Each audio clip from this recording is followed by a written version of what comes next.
자, 아까 맨 처음에 11월 위기할 때 이재명의 위기를 했거든요. 15일 날 공직선거법, 25일 날 위정교사 혐의에 대한 1심 판결이 예정되어 있습니다. 네. 예. 그런데 여권에 있는 분들 법조인 출신한테도 제가 얼마 전에 의외로 무죄될 수도 있다는 이야기를 들었어요. 무죄요? 예. 이게 그 공직선거법이 안다 모른다는 이야기잖아요. 아, 이거는 뭐 그렇게 큰 영향은 없을 것 같다는 예, 얘기 들었습니다. 무죄될 네, 수 네. 있고 네. 위정교사 부분도 재판부 마음이다.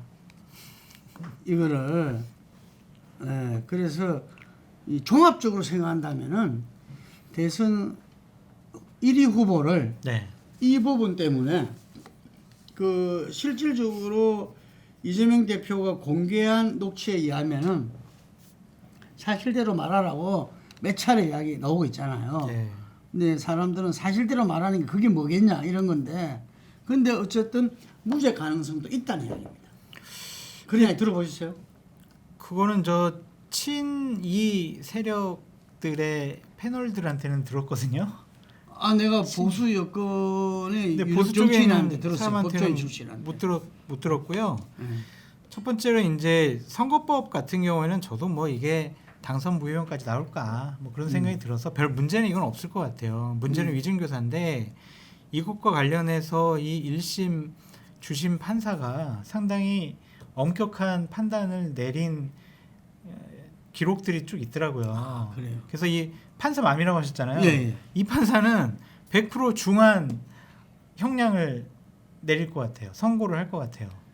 지금까지의 뭐 민주당과 이런 선거 정치 관련된 인사들에게 대한 것들을 보면 대단히 엄격하게 되어 있어요. 그래서 저는 또한 벌금형이 아니라 기본적으로 실형이 나올 것 같다 그런 생각이 들고 되게 단순하다고 하더라고요. 그러니까 이거는 그래서 더 이상 부를 증인도 없고 그게 대법까지도 빨리 끝난다. 예, 그래서 이제 대선 전에 이거는 음. 끝날 가능성이 높다. 근데 하지만 이것은 선거에 출마하지 못하는 피선거권 제한이 나오는 2심 대법원 판결이 나올 가능성이 높다라고 저는 얘기를 들어가지고 그러니까 이 위정교사 이게 폭탄이네요. 그렇죠. 이거는 금방 말한 대로 징역형이 나올 가능성이 높고 네. 그리고 대법 금고 이상의 이 대법도 1년 이내에 할 가능성이 높다. 할 가능성이 높다. 네, 네. 이 완전히 폭탄이네요. 네. 예, 그런데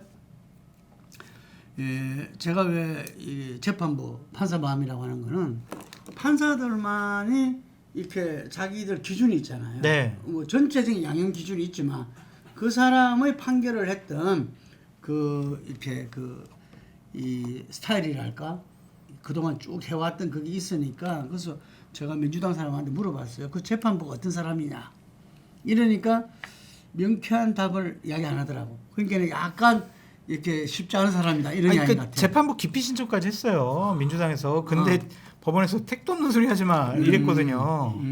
그리고 이분이 7, 8개 정도 최근에 정치인들과 관련된 판단 내린 거 보면 생각보다 보다 엄격하게 했어요. 되게 불리하게 판결을 다 내렸더라고요.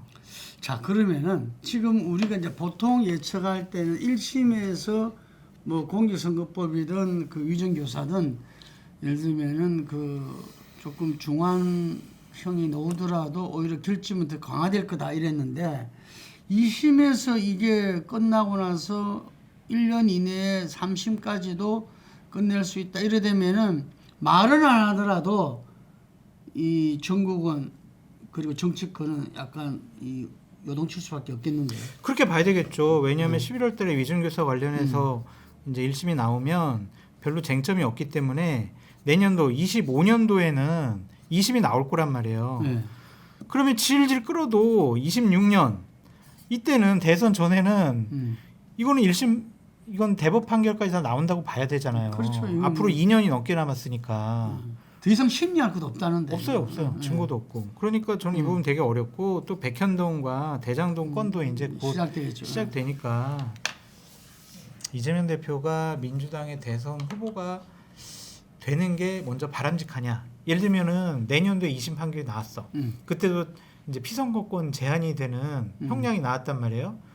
그러면은 대법 판결이 곧 나올 것 같은데 민주당의 지지자들이 계속 이재명으로 가는 게 맞을까? 이렇게 생각하지 이재명으로 가야 돼라고 생각을 하겠냐고요.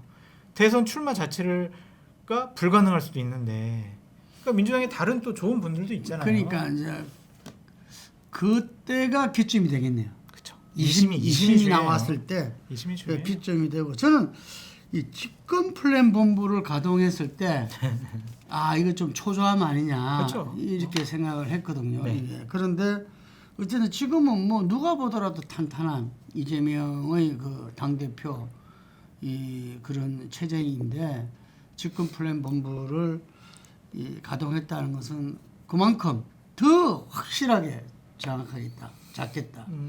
대표님 말씀하신 것처럼 그런 측면이 있는 것 같고요. 또 하나 측면은 이제 윤석열 대통령이 임기를 채우지 못할 수도 있다. 탄핵을 염두에 두고 우리는 대한 세력 이렇게 준비했어요라는 것을 국민들에게 보여주고 싶어하는 것이 아니냐.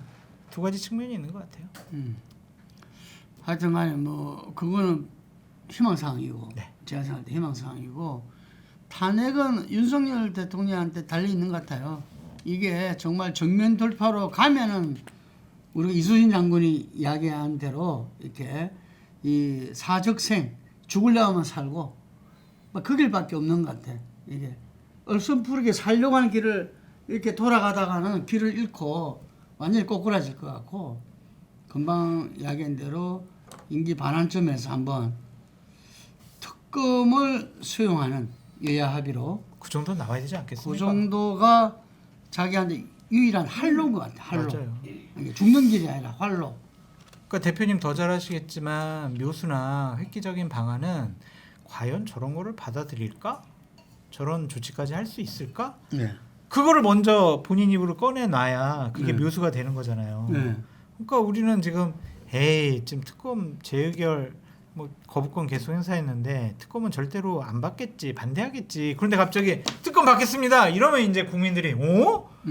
윤통 바뀌었네? 이제 이렇게 생각을 할 거 아니에요. 지금은 딱 그런 시점이죠. 네. 지금. 그리고 김건희는 앞으로 외교적인 활동도 안 하도록 하겠습니다. 그냥 내조만 하겠습니다. 대선 때 약속 지키겠습니다. 이 정도 해야죠. 안 그러면은 말짱 도루묵이다. 이렇게 말씀드립니다. 자 시간 얼마 남았는데 짧게라도 끝났잖아요. 아니요.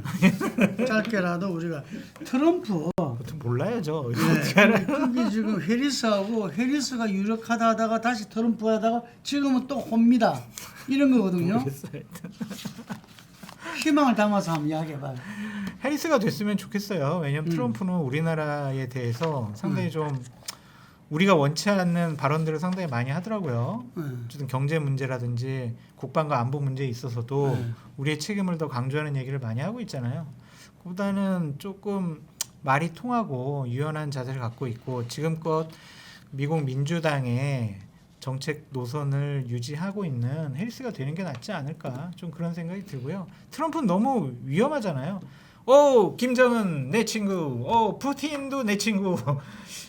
이런 공산주의자들과 친구 먹는 사람이 과연 자유민주주의 사회의 최고 지도자가 되는 것이 맞는가 그런 생각도 들고요. 근데 트럼프가 되면은 벌써 트럼프, 김정은 이야기하신 푸틴, 윤석열 상남자들만 딱 전부 다 배열하게 되는데, 맞아요. 예.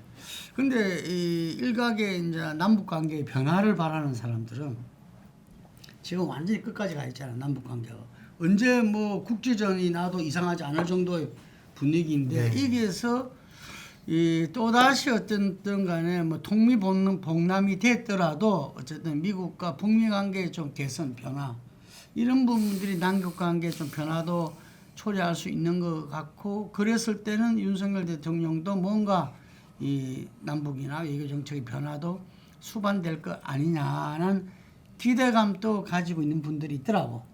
그러다가도 그 사람이 고개를 절레절레 흔들어요. 그래도 트럼프는 아니지. 그렇죠. 이러는데 이 100%, 90%는 트럼프 아닌데 그 부분에 대해서 기대. 그래서 저는 그랬어요. 그 기대는 어찌 말하면 그 사기꾼이다. 저는 사기를 이 당하는 사람이 50% 이상 책임이 있다고 보거든요.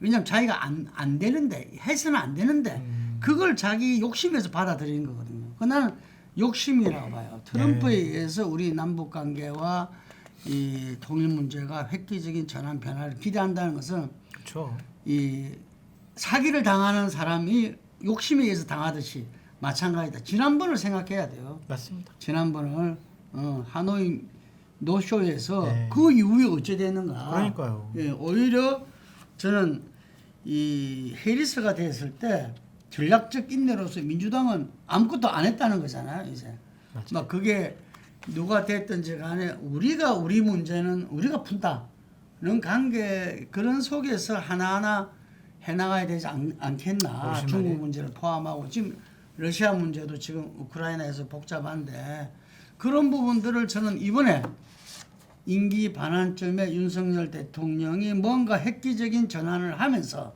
이런 이 외교 안보 정책에서도 전환을 가져와야 된다.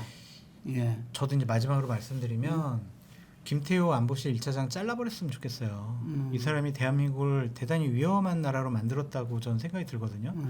과거에 보수 정권이든 진보 정권이든 러시아와 중국과 정말 느슨하게라도 설린 우호 관계를 계속 해왔죠. 유지해왔어요. 네. 왜 해왔을까요?